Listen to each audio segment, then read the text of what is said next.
ইতিমধ্যে আপোনালোকে খবৰ পাইছে যে যোৱা 30 তাৰিখে মোৰ লগত এক অমানৱীয় ঘটনা সংঘটিত হৈ গ'ল। মই তাৰ ওপৰত ভিত্তি কৰি মই নিজৰ প্ৰতিক্ৰিয়া প্ৰকাশ কৰিবলৈ গৈ আছোঁ। ইতিমধ্যে আপোনালোকে গম পাইছে যে যোৱা 30 তাৰিখ নিশা 20-25 জনীয়া দুৰ্বৃত্তৰ দলে বাক্সা জিলাৰ অন্তৰ্গত উৰুকা ধাবাত মোক যি অপদস্থ কৰিলে সেয়া এক দুৰ্ভাগ্যজনক আৰু এই সম্পূৰ্ণৰূপে সজাই অনা এক চেষ্টা। কাৰণ বিভিন্ন দুৰ্বৃত্তৰ বিৰুদ্ধে বা বিভিন্ন অসামাজিক কামৰ লিপ্ত থকাৰ ব্যক্তিৰ বিৰুদ্ধে মই বিভিন্ন সময়ত মাত মাতি আহিছোঁ, যেনে শিলবালা চেণ্ডিকেটে হওক, জোৱাৰ বিৰুদ্ধে হওক বা ড্ৰাগছৰ বিৰুদ্ধে হওক ইত্যাদি ইত্যাদি। মোক পানীৰ লগত এক নিচাজাতীয় সামগ্ৰী মোক খুৱাই দিলে। খুৱাই দিয়াৰ পিছত মোৰ 3বাৰমান বমি হ'ল। বমি হোৱাৰ পিছত যেতিয়া মই মুখত পানী মাৰাৰ কাৰণে তললৈ আহিম, সেই সময়ত মোৰ মূৰত হকী ষ্টিক দি কোবাই কিনা মোক 6-7 বাৰ ভিডিঅ' বনোৱাৰ পিছত মোক অপদস্থ কৰিলে যে তুমি RSSৰ নামত ৰাতি ধন দাবী কৰিব আহিছা বুলি তুমি স্বীকাৰোক্তি কৰা। সিহঁতৰ ভিডিঅ'খন চালে তোমালোকে গম পাবা, তাতে মই RSSৰ কথা কোৱাই নাই। আৰু ৰাতি 10 বজাত কোনোবাই RSSৰ নামত অকলে মানুহ চান্দা উঠাব যাব নেকি? বা আগে পিছে মোৰ কোনো চান্দা উঠাবা বা ধন দাবী কৰা কোনোদিন চান্দা লৈ কিনে মোৰ ওপৰত আজি 20-25 বছৰ সংগঠন কৰিলোঁ, মোৰ কিন্তু কোনো ধৰণৰ সেই ধৰণৰ কোনো গোচৰ কতো নাই। তাৰপিছতো তাতে সিহঁতে শান্ত, তাতে যদি আৰু কিবা কৰিছোঁ তোমালোকে আৰক্ষী থানাত কিয় কেছ নিদিলা? মোক তাতে কিয় অপদস্থ কৰিলা? RSSৰ নামত তুমি চান্দা উঠাবা আহিছা, এইটো সম্পূৰ্ণৰূপে মিছা কথা, প্ৰমাণ দিব নোৱাৰিব। মই তাতে মই বেংকৰ কাম কৰিব গৈছিলোঁ। এইবোৰ মই ধাবত নিজৰ কাম কৰি আছিলোঁ, নিজৰ ডকুমেণ্ট ছাবমিট কৰি আছিলোঁ। মোক এটা ব্লেকমেইলিং কৰি ষড়যন্ত্ৰ কৰিছে, তাতে স্পষ্ট কথা। 2 নম্বৰ কথাত আহি গ'ল, হয়তো মই বিভিন্ন সময়ত বৰপেটা ৰোডৰ অসামাজিক কামত বিভিন্ন সময়ত মই মাত মাতি আহিছোঁ।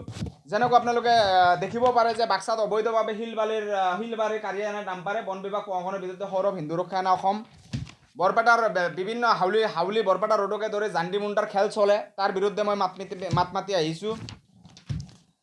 প্ৰশাসনৰ গাফিলতিৰ ফলত বৰপেটা জিলাৰ অবৈধ লটাৰী ৰমৰমে ব্যৱসায় হিন্দু ৰক্ষা সেনা অসম,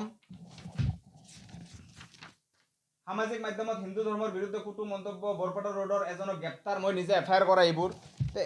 যোৱাত সৰ্বান্ত হৈ বৰপেটা ৰোডৰ যুৱক আত্মহনন, এই ধৰণে হেজাৰ মই বৰপেটা জিলা বা বৰপেটা ৰোডৰ হৈ যিখিনি 2 নম্বৰী ঘাটি বা যিখিনি মানে এক চেণ্ডিকেট গঢ়ি উঠিছে, অবৈধ চেণ্ডিকেট, তাৰ বিৰুদ্ধে সদায় মই মাত মাতি আহিছোঁ। বা এই ধৰণৰ চাব আপুনি বাক্সাত অবৈধ শিলবালি কাৰোবাৰ ডাম্পাৰৰ জব্দ, শালবাৰী থানাত এজাহাৰ, এই ধৰণৰ মানে হেজাৰ কাম কৰিছোঁ।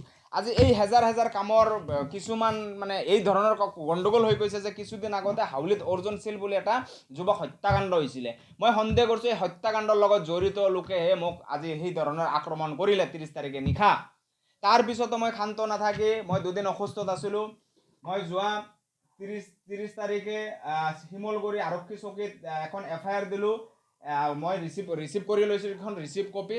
FIR দিয়াৰ পিছত মই আৰক্ষী প্ৰশাসনৰ ওচৰত বাৰম্বাৰ মই দাবী উত্থাপন কৰিলোঁ। SP মহোদয়কো মই ফোন কৰিলোঁ, ক্ৰাইম ব্ৰাঞ্চৰ DGP ছাৰকো মই ফোন কৰিলোঁ, OC ছাৰকো ফোন কৰিলোঁ, IC ছাৰকো ফোন কৰিলোঁ। ইয়াতে কৈছে ষ্ট্ৰিক্টলি ব্যৱস্থা লোৱা হ'ব, কিন্তু এই পৰ্যন্ত কোনো দুৰ্বৃত্তক যে গ্ৰেপ্তাৰ কৰা নহ'ল সেয়া এক দুৰ্ভাগ্যজনক। কাৰণ কি ইয়াতে মডেল পুলিচিংগিৰি হৈছিলে, কাৰ্বি আলঙৰ নিচিনা ঘটনা সংঘটিত কৰিব খুজিছিলে এইকেইটা ধুৰন্ধৰ পাখান্তাকেইটাই।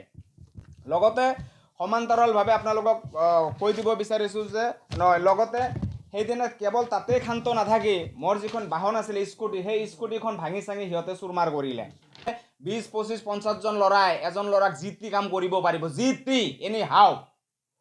এই বস্তুটো আজিৰ পৰা নহয়। আপুনি কবিৰাজ পংকজ পাঠকৰো ছেম অৱস্থা হৈছিলে, আজি মোৰো ছেম অৱস্থা হৈছে। আপোনালোকে অলপ ভাবক। আৰু যিখিনি বস্তু আজি চৰ্চা হৈছে সম্পূৰ্ণৰূপে মিছা, মই আজি তথ্য প্ৰমাণ সহকাৰে দাঙি ধৰিলোঁ।